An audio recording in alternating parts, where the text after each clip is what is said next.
Hey everyone, it's your homegirl, Jenny Leigh with VRA Realty. Welcome back to another episode of Good to Know in Chester County, your inside scoop on local businesses that make Chester County feel like home. And today's guest, we have Matthew Conchell. He's your go-to guy for turning life's what-ifs into well-planned what's next. Matt, thank you for coming today. Thank you for having me, and I'm going to steal that line. That was gold. That was fantastic. I have the pleasure of knowing you, for a little over a year now, and it's very true. Oh, thank you. I've got a couple that I'm feeling like I should get trademarked myself. It's what you don't know, right? Yep. Solving problems before they become problems. Yeah. Keeping people out of court and out of conflict. But what you just said, I love that. Thank you. Yeah. So, why don't you introduce yourself, your business, and I'd love to know, because I don't think I know the full story of how you got started and how it evolved to this. So I'm in this area because I married a Coatesville native. Yeah. I'm originally from Detroit. I tell people don't hold that against me, although I'm still going through the withdrawal and the shock symptoms of the Detroit Lions being almost this close to being a Super Bowl champion this year. 4 teams that have never won the Super Bowl. Detroit's one of them. Philly's won twice. Got to share the wealth. Yeah. But I grew up in the inner city area of Detroit, went to University of Michigan, and wasn't sure what I wanted to do with my life. I met my wife we were high school. We've been high school sweethearts. Oh, okay. So we've been together. Hopefully I don't look as old as we've been together. Nope. But when I wasn't sure what I wanted to do with my life, I joined the Army instead of backpacking through Europe. So, I dragged her around the country with me for Army stuff as well. But when we wanted to settle down, we were going to settle down out here as opposed to the Detroit area. And so I went to Temple Law School because Temple was number 1 in the country for trial advocacy when I went there. Okay. Still number 1 in the country for trial advocacy. I wanted to be a trial lawyer. So how did I get to do what I'm doing now? I was on some of the competition teams and law journals at Temple. So I got to know some of the staff really well because they would pay for these competition teams to go to New York and Virginia and Washington, D.C. to compete on their behalf. So when I graduated from the law school, I knew some of the people in the higher echelon, and they said, "Hey, kid, we've seen you work a room. We've seen you speak. Why don't you come work for us?" So I became the assistant or the director for planned giving and alumni development. Okay. Now, planned giving is testamentary gifts. It's after you've already paid your school tuition, right? And then after you graduate, they ask you to give more money. Oh. Right? So nice of them. Planned giving is, hey, why don't you include us in your will, do something like that. So basically that meant for 7 years, because I worked there for the first 7 years of my legal career, I was trying to convince people to leave money to put more lawyers on the face of the planet, which was a very tough sell. Yeah. But that's where I cut my teeth doing estate planning work, was helping people work through that. Okay. I still wanted to do the lawyer thing, the trial lawyer thing. Yeah. So I got recruited by an alumnus to come out and manage a law firm up in Bucks County. So I drove from Downingtown to Bucks County and back every day. Oh my gosh. For over 15 years. Wow. But it was what we call a door firm, meaning that if you walked through the door with something to litigate, we did it. So personal injury, criminal defense, lots and lots of business law because the owner was a venture capitalist and a real estate developer. Okay. So I did all that work, as well as the estate planning stuff. And how did I get to where I'm at now? Because I spent a lot of time trying to prepare people for court and telling them, if you had just done this, you wouldn't be here. Yeah. Right. And they would say, well, nobody told me that. I didn't know. I didn't read the fine print. I didn't understand this. Yeah. And so it became more of a proactive practice on my part. And I discovered I was having a lot more fun trying to help people stay out of court than I was in court. Yeah. Court was fun. I was an adrenaline junkie, right? I jumped out of airplanes in the Army, right? I loved that kind of stuff. But, after you do it for 15 to 18 years, it gets a little tougher. Yeah. And so I find it more fulfilling now to try and educate people because it really is it really is what you don't know. Yeah. The catchphrase I threw out earlier that causes the problems that put people into court and into conflict. Exactly. Well, my next question is, what makes you unique compared to others in your industry? But I'm going to just share a little tidbit because we met about a year and a half ago, you were presenting, and I'm a little bit of a nerd. I have a notebook with me at all times, and I don't think I stopped writing while you were talking, and I was blown away. Like, you know, you were more talking about, you know, it was like an investor meetup, Right. and I felt like I just should have paid you because you had such a wealth of knowledge. You can tell you are extremely experienced, but your approach is what really drew me in, is what you just said. You know, plan ahead so you're not in a disaster situation later. So I feel like I might be answering the question a little bit, but I'm sure you can add a lot more to that. Well, thank you. You damn me with false praise. You praise me with false damns. I'm not sure which that is. That was a great meeting. I still remember meeting you there. It was for real estate investors. It was trying from the business law perspective of trying to help people make sure that their corporate foundations were in the right place when you're holding multiple properties, because there's a lot of mistakes that real estate investors know because, again, say it with me, they don't know what they don't know. Right, exactly. Right? So what makes me different? I want to say it's the proactivity. I want to say it's the educational aspect. I know that there's lawyers who say they do this, but you've known me for a while. Yep. Sean behind the camera over here has known me for a while. How many other lawyers have you seen at any of these networking groups? There's nobody else out there. Why? Zero. Because they make a very good living doing damage control. That's what I did for 18 years. People come to you with their problems, but the dilemma is problems already occurred. It's too late to prevent it from happening. Now you're just trying to work with whatever you have and fix it the best you can. And that's what I learned, was that in courtroom situations, after something's happened, my clients were never really happy because they didn't want to be there in the first place. Exactly. Because it was damage control. They walked into my office and said, what can we do now? Yeah. And so now I'm doing these seminars, educational. It's just like this. It's preaching the power of proactive planning. All right. Yeah. How's that for an alliteration? I love it. It's not as good as the one you opened with, but it's still good. But it's the idea of again, educating people on this stuff. It's if you do this instead of this, if you know what you have here, it's, for example, I mean, the real estate, my God, we could do an entire show on the real estate stuff, but one of the biggest things that I like to educate people about that they don't know about is the guardianship for minor children. Most people name guardians for their minor children in their will. Yeah. Okay. And the probate process works with, after you've passed away, the will gets submitted to the court. Yep. And then the court approves the executors and names the guardians. Okay.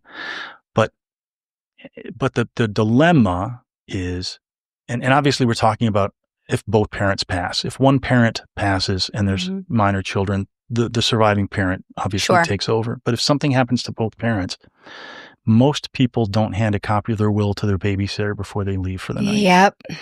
Right? Yeah. So number one, the will has to be found before anything can be done. So if police come and knock on the door and grandpa and grandma are watching the kids, or babysitter's watching the kids, and they say, I've got some really bad news. Something tragic happened, right? Their children, they don't know. Their children are going to be taken into child protective services and placed in foster care until the guardianship portion is established, which, as we know, means finding the will, submitting the will, probating the will, getting the guardianship people in there. You and I talked before the show a little bit about guardianship for adult people. And the process of going through it there. It's no different for guardianship for minors. And so when I tell this to parents, they go, oh my God, that can't be right. And that's got to be the exception to the rule. I'm going, that's the system working the way it's supposed to. Yeah. And it's easy to fix if you put temporary guardianship in place just in case something happens. Yeah. But if you don't know about it, you can't fix it. Right. And then you're stuck in that terrible situation. You're stuck in damage control. Yeah. And I'm just want to go back to you saying, like, you get fulfillment in this, and I can just tell. I mean, when we've talked personally, when I've listened to you speak, I think that shows, and I think that I hope it's okay if I say this. Attorneys have a similar reputation as realtors. It's kind of like, like for me, everybody like, oh, they just want to try and get your business. And, and I am so not like that. And you're so not like, what some people might think. And that's what I think attracted me to you so much, when you were genuine. And it shows that this is where you get the fulfillment. And, when I said, I feel like I should have paid you when you were presenting, because you are so willing to share some knowledge with people, and to get, a whole group of people to understand how important it is to set these things in place.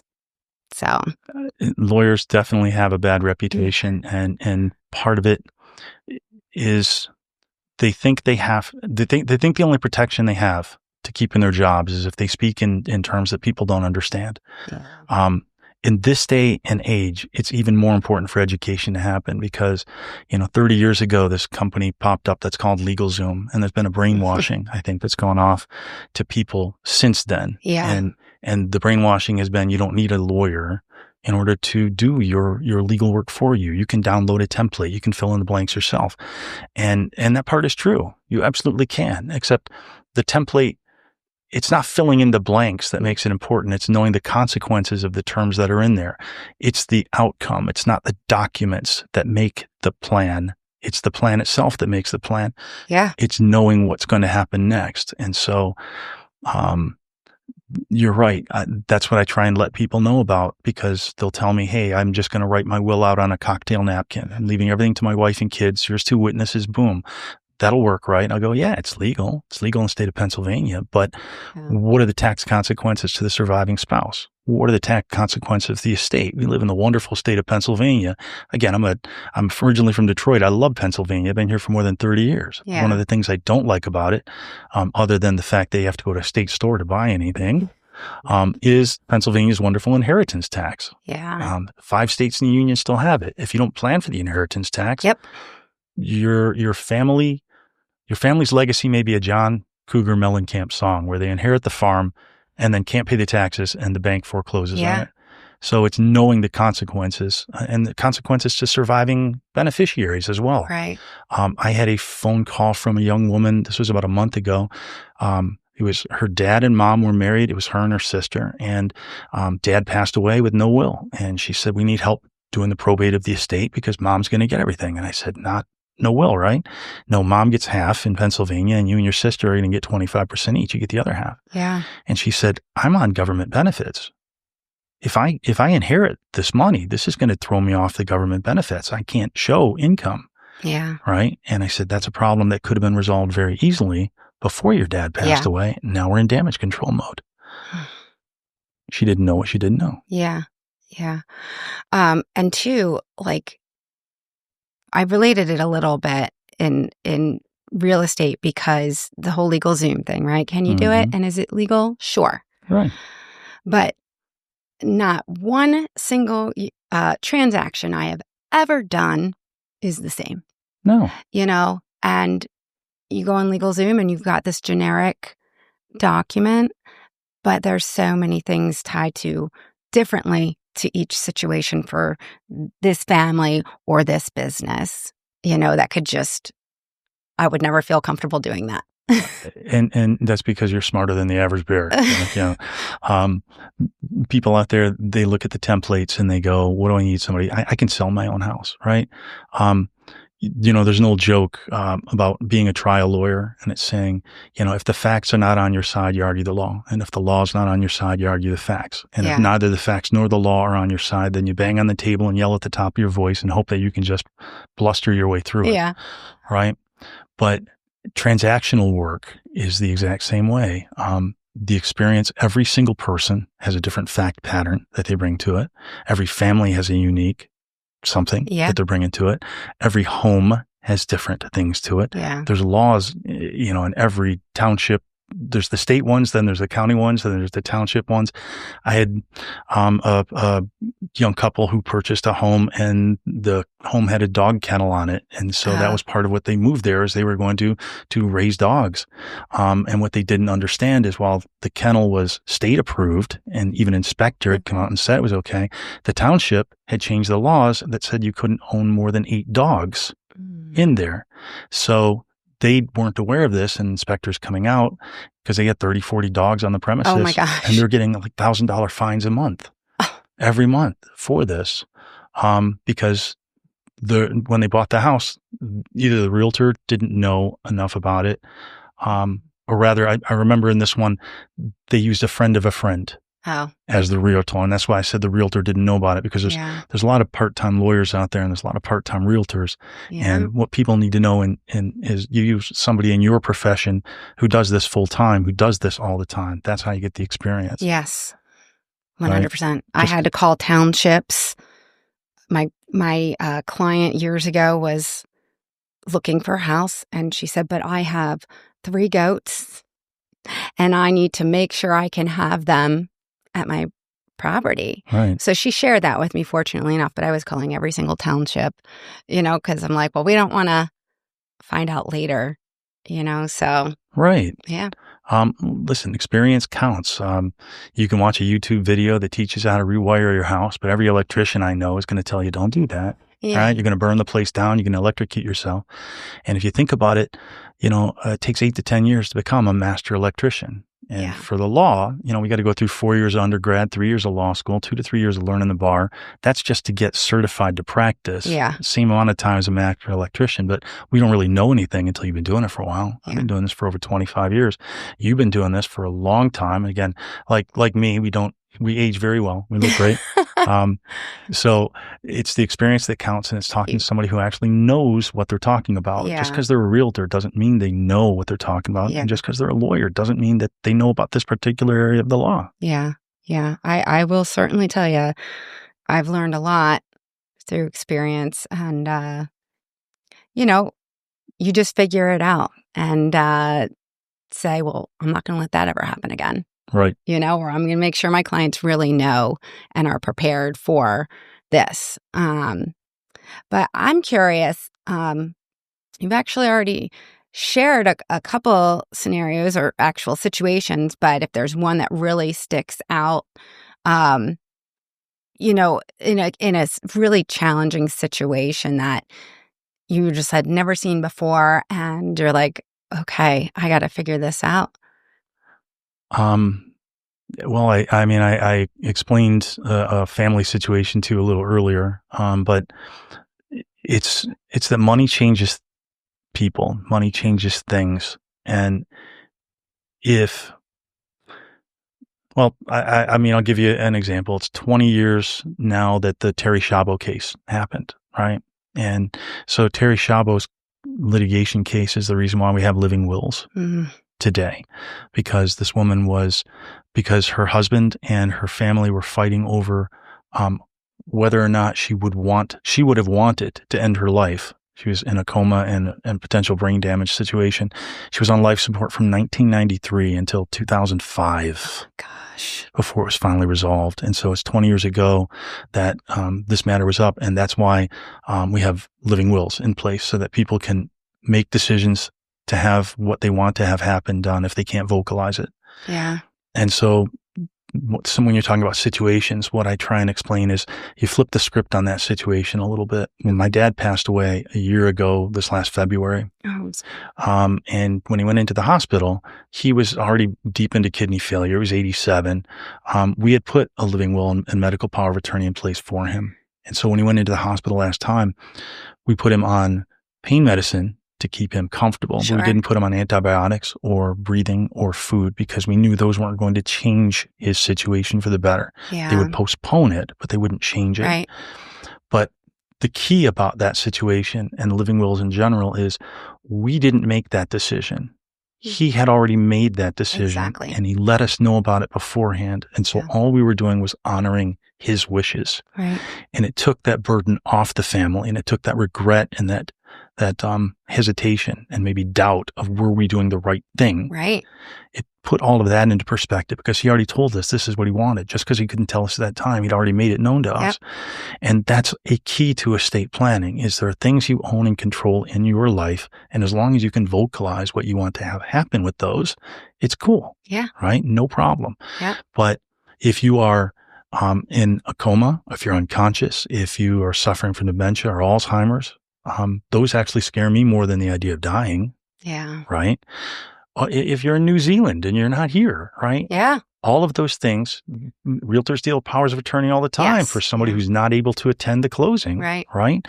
Just because you can't be there doesn't mean that the process stops. So those kind of legal plans, contingency plans, they're really just emergency preparedness plans. If I can't tell you what I need, these documents will cover it for me. Sure. Right? That's what we call the today side of estate planning. You're here, but you're not here. Right? Got it. Yeah. Everybody, when they think of estate planning, they just think I need a will. But the examples I just gave show that there's more to the estate planning process than just a will. Yeah. And again, it's not the documents that matter. It's the outcome that these documents will provide. And that's why you need a plan and not just a will. Yeah. I mean, and these are sadly everyday occurrences. I mean, how many people do you know? I mean, well, you obviously, because this is your business, but I deal with it. Like you just know people go through this. Like, my mom just got diagnosed with dementia, or anything like that. And it's like knowing this ahead of time, I mean, just would save a lot of hurt, agony, confusion within the family. Big time. And I always joke, and you both heard me say the joke at being, I never try to be Debbie Downer. I'm not trying to, to be depressing about the stories. But the truth of the matter is, the estate planning stories are the stories that when something didn't work out. And we use those as examples because when everything works out, there's no story to tell. Exactly. Right? Yeah. So when I tell these examples, it's because I'm going, if you don't have something in place, this is what could happen. Do you want that to happen? Right. Are you cool with that? If you're not cool with that, then talk to somebody who knows what they're doing. Yeah. And put a plan in place to prevent that from ever happening. Solve the problem before it becomes a problem. Yeah. Because I guarantee most parents out there, it would kill them all over again if they thought that their children weren't going to ever speak to each other again because they're arguing over some nostalgic or sentimental item that in the big picture is really meaningless. Right. But those are the things that can be resolved by just, a lawyer told me a long time ago, good communication solves the worst things. It can prevent them from happening. Bad communication can screw up even the best of things. Yeah. Or no communication. No communication, exactly. And my experience with you, I feel like you are always one step ahead and thinking creatively. I do feel like that because I like that, even that first time I'm like writing everything down. Like, I don't want to forget this, and I was like, wow, I never thought of that. And I know I'm not an attorney, but it was really cool. And I think a lot of people appreciate that in you too. So, so let's see here. You kind of dove into this a little bit, but I want to see if there's maybe something different you could share. What is something that you think would be really good for our viewers, listeners, to share with them something that they might not realize in your line of business? Something that you might get asked all the time and you're like, wow, I thought more people would be aware of this or. Well, specifically for the real estate side of business, right? What I tell people about is they don't realize how you take title to your home, right? Yeah. Can supersede anything else you have in your estate plan. Yeah. Right. There's 3 ways you can take title in Pennsylvania and every realtor has to go through this to understand their test. But legally, you're not supposed to be telling people how to do this stuff. Yeah. Right. Because it's a law question. But it's good that they have the knowledge to do that. And what I mean by that is you can take title to your home in Pennsylvania as tenants in common or as joint tenancy, with rights of survivorship or tenants by the entirety. Right. And people don't understand, married couples don't understand the power of that tenants by the entirety and holding title to the house, because it treats the marital couple, the unit, as one as opposed to two separate people.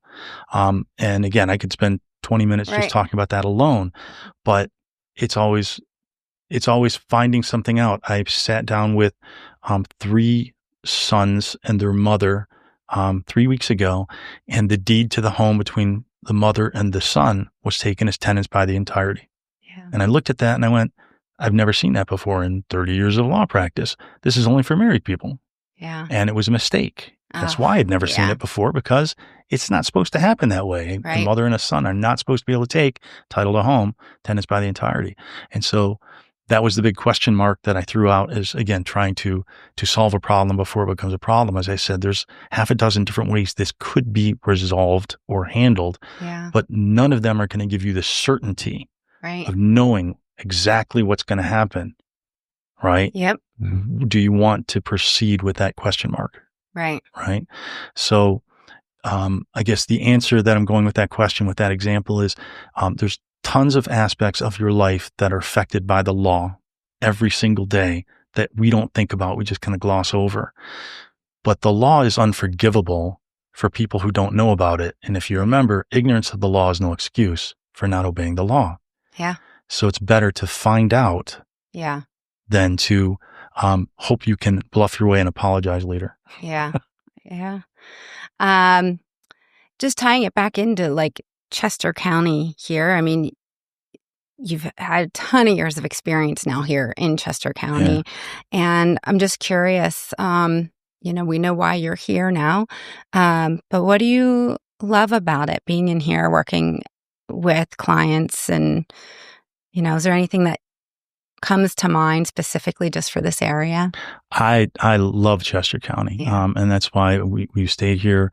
My first home we purchased was in Coatesville. My second one was in Downingtown. We're down the road from Marsh Creek State Park. Yeah. It offers absolutely so much, which is why so many people are moving into Chester County right now. I'm dealing with clients who are moving in from New York. And moving in here. People from Delaware County are moving into Chester County. Those are the main two groups that I'm seeing it. But it has so much to offer.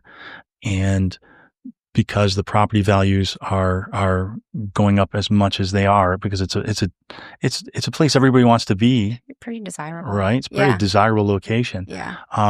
So there's people making mistakes legally coming in to the county that because they're in a rush to get here. Sure. And it's that same idea again of, make sure your I's are dotted and your T's are crossed when you come in. Yeah. I can't recommend a better place to live than Chester County, which is why I've stayed here. Yeah. I mean, I'm born and raised, but I've traveled quite a bit and I have friends from all over. Right. But I do feel like there is something special about here. And maybe it's something similar to, we talked about, like, where you get your fulfillment and really helping people plan ahead so they're not dealing with what could be very traumatizing to some people, families falling apart, whatever, businesses, everything. And I just feel like we want to help people and in a true, honest way. And I feel like it keeps being a running theme in all the episodes so far. And I'm like, this is just a good place to be. It's a great place to be. Yeah. And it's funny because you meet people like me who, started off someplace and eventually found their way here. There's people who just got here now. I meet people in Coatesville who, who've grown up in Coatesville. They lived in Coatesville. They say they're going to die in Coatesville. Again, John Cougar song, right? Yeah. Born in a small town, and that's where they said they're going to be. And they do that because they love it here. Yeah. It's just close enough to everything else. That makes it a great location. Yeah. But it offers a lot to stay here. Yeah. I don't think I'm ever leaving. So what, you already shared so many great things. I'm sure you caught some attention. So what would be, how can people find you? So, like everybody else, I got a website, www.konchelaw, KONCHLAW.com. And I do blog posts every week trying to educate people on stuff out there. I mean, the one that came out tomorrow, or coming out tomorrow, is talking about how Memorial Day should be an opportunity for people to think back about what kind of legacy they want to leave. Because people hear the term legacy and they go, that sounds like something for rich people. I don't have a legacy, right? Or it's philanthropic. What kind of legacy? But the legacy is the values that you want to make sure are passed down to your family. And so, when I talk about these people that, are proud to have been in Coatesville their entire life, they bleed green for the Eagles, right? That's the philosophy that they're trying to bring down to their kids. Their kids are bleeding green for the Eagles, and the grandkids are bleeding green for the Eagles. And that's the values that they want to make sure are passed along. Yeah. When I moved out here, we were Sea Isle, New Jersey beach people. Yep. Why? Because that's where my wife grew up going it, and that's where her parents went, and that's where the grandparents went. Yeah. And so, coming out here from the Midwest, I'm like, well, why Sea Isle? Why not Avalon? Why not this, right? And they're going, no, we're Sea Isle people. That's what we are, right? That's it, period. End of story. What people have to take that step back and realize with estate planning is it's not about the stuff, okay? If something happens to you, it's you they're going to miss. Yeah. Right? So what kind of legacy are you leaving behind that's going to allow these people to remember you? I don't remember, the pocket knife that my dad gave me or something else. I remember the conversations that we had together, right? And so one of my mentors talks about cell phone conversations. When she was starting her business off, her dad would leave her all of these motivational messages, like you can do it, honey. Don't let the bastards grind you down, right? like you can do it. You're awesome, like this. And when he passed away, she would go back and revisit those messages a lot when she felt down. And then one day they just disappeared off her cell phone. Too much time, and they were gone. And she said those messages from her dad meant more to her than anything else that he possibly left. Yeah. That's the key to the type of estate planning that I'm trying to bring to people. It's the big picture. It's the little things that matter, and a little bit of preparation, making sure that those kind of things aren't lost. That's the legacy you leave behind. That's what's going to be important. And if you do that, it's all good. What a great example, and very powerful. That's it, but wow. You shared a lot of great information, and I always appreciate your time. I always feel like no matter how many times we talk, I learned something new. Thank you very much. Yeah. Thanks so much for coming on. You got it.